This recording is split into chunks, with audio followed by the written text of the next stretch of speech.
Boa tarde, boa noite, meus desinformados, que já não serão desinformados daqui a pouco, porque está começando as notícias da semana do Barcelona.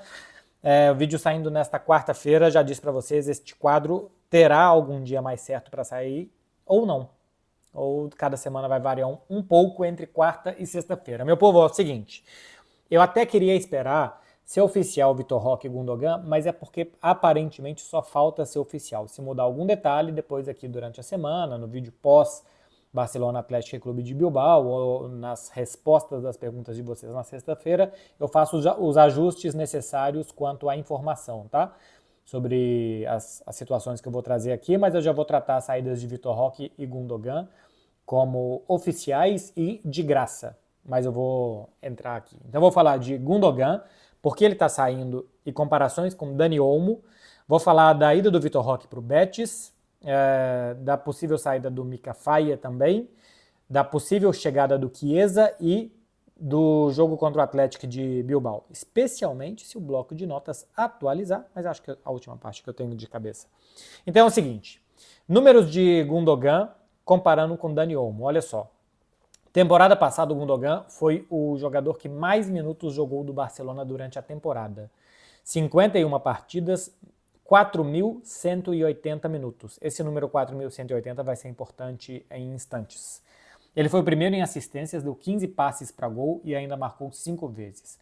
O Dani Olmo, se a gente somar as 3 últimas temporadas dele, ele jogou 4.819 minutos. Somando 3 anos do Dani Olmo contra 1 ano do Gundogan, tem aqui 700 minutos a mais, aproximadamente, não chega nem a isso, em favor do Dani Olmo. 3 temporadas contra 1. É muito diferente, né? O Dani Olmo precisou de quase 3 anos para jogar a quantidade de minutos que o Gundogan jogou em apenas 1 ano. Se machuca demais. 19 assistências em 3 temporadas, o Gundogan deu 15 em uma só. 17 gols marcou o espanhol que está chegando ao Barça, 5 tinha marcado o Gundogan. Temporada passada, o Dani Olmo fez 25 jogos, 1.713 minutos, 5 assistências, 8 gols. Na 22-23, 31 jogos, 1.636 minutos, 9 assistências, 5 gols. Na temporada 21-22, 31 jogos, 1.470 minutos, 5 assistências, 4 gols.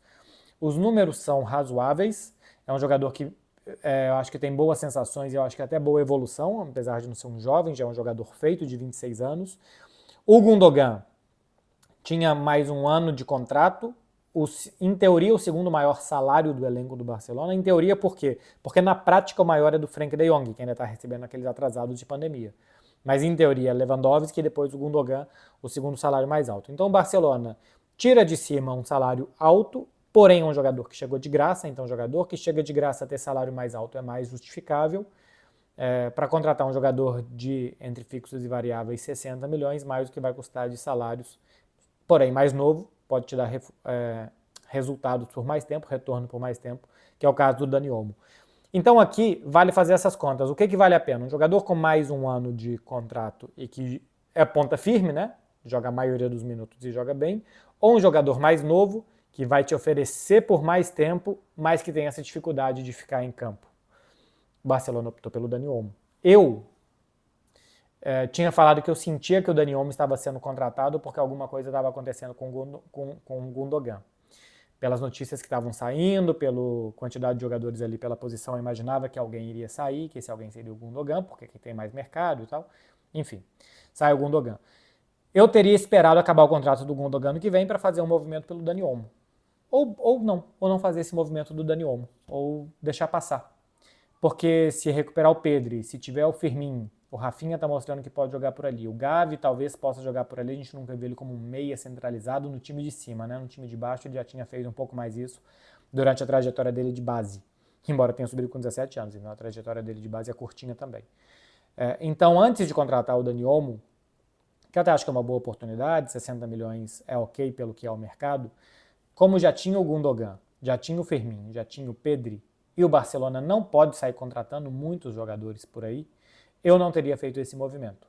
Eu teria mantido o Gundogan por mais 1 ano, dado mais oportunidades para o Firmino, especialmente como um 10 atrás do atacante. O Firmino, quando o Barça joga com 2 meias mais lateralizados, né? Um volante e 2 meias, eu acho que ele tem mais dificuldades pela forma e faixa que ele recebe a bola, tanto que quando ele jogava como falso ponta esquerda ele ia melhor, porque é um jogador de entrada de área, de finalização, mais do que dominar um pouco mais atrás, receber de costas, aí eu acho que ele tem mais dificuldade. Fez uma muito boa Olimpíada. Então eu não teria feito esse movimento agora, eu teria feito um movimento por um volante, um volantão, teria pagado caro num volante antes do Dani Olmo. Ou no ponta esquerda, né? Que era o Nick Williams, não tem outros tantos no mercado, já vou falar do Chiesa aqui, do caso dele. Então, é o movimento que o Barcelona resolveu fazer. Eu não sei se internamente aquelas declarações do Gundogan depois da eliminação do PSG sobre a expulsão do Ronald Araújo e tal, que na época pegaram muito mal se esse incêndio foi totalmente apagado ou não, ou se o Barcelona percebeu que era melhor acabar com esse problema negociando o Gundogan e que ali dentro do vestiário podia ter alguma rusga. Não tenho esse tipo de informação. Aliás, as informações que eu tenho aqui, esse problema não é grave, que não é um problema que existe, que ali na hora gerou um desconforto, mas nada mais do que isso. Pelo menos é o que eu sei, mas é uma aposta que o Barcelona faz. Jogador de 33 anos, contrato, salário muito alto, muito obrigado. Jogador de 26 anos que pode render por mais tempo, é o que nós queremos. Barcelona aposta por esse perfil. Eu faria diferente. Enfim. Passando página para falar da situação do Vitor Roque. Também foi uma encruzilhada que jogador e clube tinham que se decidir. Ou entre o dinheiro do Sporting, 20 milhões de euros mais variáveis que chegavam quase a 30, variáveis de 10, né, que iam somar no total quase 30, ou um empréstimo para o Betis. O jogador queria o Betis e isso vai ser respeitado. Vai jogar no Betis, que vai pagar quase todo o salário, não paga nada pelo empréstimo, não existe opção, obrigação de compra, nada, daqui a um ano. O Barcelona tem que rever a situação do Vitor Roque, ou ficar com ele, ou vender e tal. Eu gosto da opção pelo Betis. Primeiro porque o Vitor Roque não desiste do Barcelona, ele entende que pode se adaptar em outro time dentro do futebol espanhol, ter mais minutos, se desenvolver e aí voltar melhor para o Barça, e é nisso que eu também aposto. Se você compra um jogador de 30 que pode chegar a 60 milhões de euros e desiste dele muito rápido, que seria o caso de vender para o Sporting, é um atestado de que você errou. Quando o Vitor Roque chegou, rapidamente a comissão técnica do Xavi identificou que ele iria demorar tempo para se adaptar, tanto que o Xavi disse abertamente que ele precisava jogar e tal, que ele precisava de ter essa adaptação já no final da trajetória dele aqui. O Xavi nunca disse que não queria o Vitor Roque. Isso a gente sabe por terceiras pessoas. Não que ele não queria, que ele odiava, mas que naquele momento que o Gavi machucou, o Xavi entendeu que o Barcelona precisava de um meio-campista e não de um atacante. Mas o Xavi sempre teve uma postura correta de ser positivo, de falar tudo bem, que chegue, que vai ajudar e tal, mas não era o desejo prioritário dele. Quando muda a comissão técnica, chega um outro técnico e também entendem que o Vitor não está pronto para jogar, a gente vê que não era um problema pessoal do Xavi com o Vitor Roque. Muita gente aqui nos comentários deste canal acusou o Xavi de racista, por não colocar o Vitor para jogar. Agora chega um outro técnico, também vamos acusar o Hans Flick de racista. Então talvez não seja um problema aí, talvez seja um problema, entre aspas, do jogador, que ainda não está pronto para jogar no Barça, e é o que eu acho que acontece, e é o que eu acho que ele próprio pensa, quando ele quer sair, mas ele acredita que ele pode voltar, então acho que é uma boa. Existia uma urgência, existe sempre uma urgência de dinheiro no Barcelona, por isso a opção do Sporting poderia ser considerada, e acho que era até a preferida do clube, recuperar boa parte do dinheiro investido, vendendo ele para o Sporting. Mas, se ele fizer um ano bom no Betis, eu acho que o Barcelona pode conseguir também esse dinheiro nele. Algumas coisas do Betis: 7º em posse de bola na última edição de La Liga, 4º em finalizações, é um time que fica muito com a bola e que também finaliza muito. O artilheiro em La Liga na temporada passada foi um brasileiro, o William José, ele participou de 15 gols, 10 gols, 5 assistências na última edição de La Liga. Teve uma média de 1 gol a cada 198 minutos, ou seja, 1 gol a cada 2 jogos e um pouquinho, e juntando as assistências, ele participou de 1 gol a cada 135 minutos, o que dá 1 jogo e meio para o William José participar de 1 gol. A cada 3 jogos ele participava de 2 gols. Teve uma média de passes por jogo de 16 passes por jogo. Ou seja, era um atacante que participava nem tanto assim do jogo, não dava tantos passes e tal, coisa que o Vitor Roque a gente acha que é o que ele precisa melhorar, a maior participação dele no jogo. E se o Vitor Roque fizer uma temporada de William José de 10 gols, 5 assistências, ou se ele participar de 15 gols, eu vou achar uma temporada muito boa, tá? Se ele participar de 15 gols pelo Betis, eu acho que ele tem condições de depois participar mais gols pelo Barça. Ainda mais sendo um jogador de 19 anos em progressão. Então ele está indo para um contexto que o último centroavante titular desse time, o William José participou de 25 jogos pelo Betis, que o último centroavante titular participou de 15 gols. Se ele também participar de 15, com a projeção que ele tem, eu acho que é uma boa, até para o Barcelona pensar em repescar o Vitor Roque. Temporada que vem acaba o contrato do Lewandowski, que são 3 mais 1 ano, mas acho que esses uns 2 tem que querer, e aparentemente o Barcelona já não quer pelo custo do Robert Lewandowski.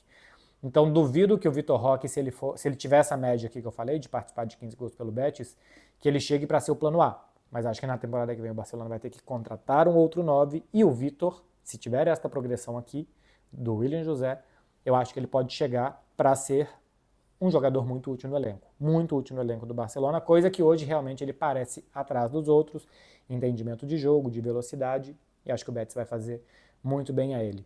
E para o Sporting, para ele, eu também não acho que era uma boa. Concorrência com o Gyökeres, ele não ia jogar, é um time que joga num 3-4-3, os dois pontas muito por dentro, gerando espaço para os lados, para os alas do Sporting avançarem. Ele precisa jogar, ele não jogaria nessa posição de ponta, porque participa muito do jogo e a grande dificuldade que ele tem dessa participação do jogo, especialmente em espaços curtos. E para o Sporting depois, para dar um novo passo para a Europa para cima, né? Assim, se ele quer dar um passo para trás para o Sporting, para, beleza, vou voltar para o futebol português, que é um futebol de desenvolvimento de jogadores, para depois, se for muito bem, explodir.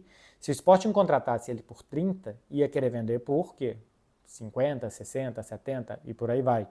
E não é toda hora que aparece esse tipo de proposta, tanto que o Gyökeres está aí, fez 50 gols temporada passada, e não apareceu uma proposta, aparentemente, né, que tenha agradado o Sporting. Então talvez não seja fácil investir 30 milhões num jogador e depois vender esse jogador se aparecer uma proposta, porque talvez as propostas não vão ser tão abundantes assim.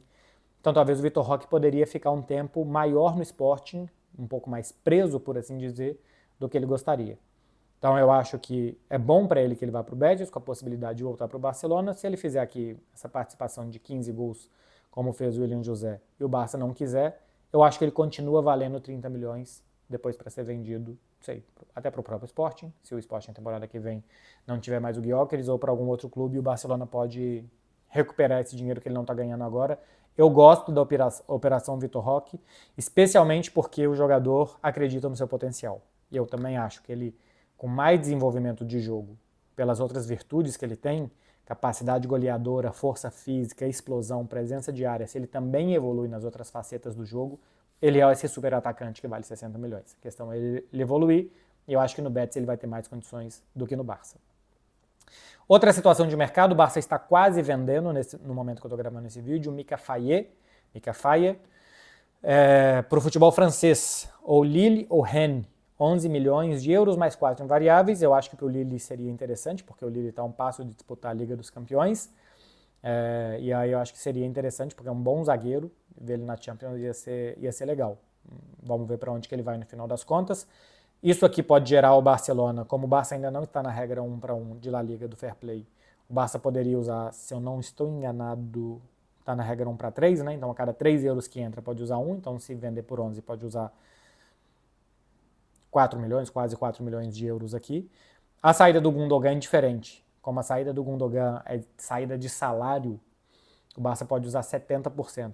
Então o Gundogan ganha 18 milhões, pode usar 70% disso, 60%, 60% ou 70%, enfim, pode usar cerca de 12 milhões. Eu vi que era 13 milhões. Saída do Gundogan. Saída do Gundogan deve deixar que o Barcelona inscreva o Dani Olmo. O Dani Olmo deve custar mais ou menos 13 milhões por ano. A saída do Mika Faye vai gerar aí uns 3, 4 milhões de poder de uso do Barcelona, porque tem que sair fazendo essas contas. Ainda pode sair o Lenglet. Lenglet tem um salário altíssimo, é desses jogadores que renovou durante a pandemia, que está recebendo agora, um cara que custa mais de 15 milhões de euros por temporada. Não está muito incomodado de sentar no contratinho dele e esperar, se for o caso. Enfim, ele tem todo o direito de fazer isso, porque o clube assinou. Vamos ver se ele vai acabar indo para o Atlético de Madrid, se aceitasse. Para o Barcelona, se ele aceitasse a proposta da Arábia Saudita, seria a coisa mais linda do mundo, mas ele não quer. Então, pelo menos ir para o Atlético de Madrid, o Barcelona se vê livre de parte do salário. Para o Barça é a melhor coisa. Que o jogador sente no contrato e não queira sair, não queira renovar por mais tempo para diluir esse salário e tal, é direito dele. Não dá para criticar o cara, porque o clube fez um mau acordo com ele, porque esse acordo ficou ruim depois de um tempo. É ruim? É, mas é um profissional que está dentro do direito dele. Possível chegada do Barça. Federico Chiesa, acho que é a mais possível. O Barça quer mais um atacante. Eu acho que ter Lewandowski e Paulo Victor, que vai faltar um 9, pode ser o Ferran Torres, o Dani Olmo pode jogar como falso 9, pode até ser o Ansu Fati, mas tudo bem, eu ainda acho que aquela posição ali não está de tudo coberta com a saída do Vitor Roque. Mas o Barça aparentemente vai atrás do Chiesa, que é um jogador que a Juventus não quer e que eu acho que tem um perfil interessante. Alguma coisa parecida com a do João Félix, eu vou comparar ele aqui ao João Félix, inclusive. A diferença é que ele teve uma lesão grave. Depois dessa lesão, ele está tentando retomar o seu futebol, tanto em confiança, sensações, como também em qualidade e constância, regularidade. Temporada passada do Chiesa, 37 jogos, 29 como titular. É um número pequeno, se for ver, por exemplo, que o Gundogan jogou 51, porque a Juventus não estava em competições europeias. A Juventus foi punida e tal, por conta de fair play na Itália. Nem foi de fair play, né? Foi por conta de irregularidades contábeis. Então, foi punida das competições europeias. Ficou de fora. 37 jogos, 29 como titular, 10 gols, 2 assistências. Ele jogou 2.513 minutos. Na temporada anterior, ele tinha jogado 33 jogos com 4 gols, 6 assistências. Os números são muito parecidos com o do João Félix ano passado no Barça. João Félix fez 44 jogos, 2.143 minutos, 10 gols, 6 assistências.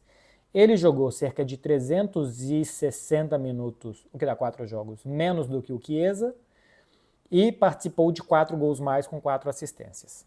Mesmo número de gols, 4 assistências mais do que o Chiesa, 2 atacantes de lado de campo, normalmente mais pelo lado esquerdo, né? O João Félix jogou pelo lado esquerdo ou até como um falso 9, ou atrás do atacante. O Chiesa pode jogar pela esquerda, pela direita e até no papel de centroavante também, de falso 9 ou de um 9 mais de espaço do que de bola no pé. Só que aqui tem uma diferença interessante sobre Chiesa e João Félix. Além de sensações que o jogador dá dentro de campo, de esforço, de entrega para o time, de intensidade, que o Chiesa fez 10 gols dos 68 que a Juventus fez na temporada. A Juventus na temporada passada teve um ataque horroroso, era um time triste, que mal atacava, que atacava com pouca gente, era um time que jogava muito atrás. Enfim, a filosofia de jogo do Allegri que garantiu a Juventus ali o terceiro colocado no campeonato italiano, está classificado para a Liga dos Campeões.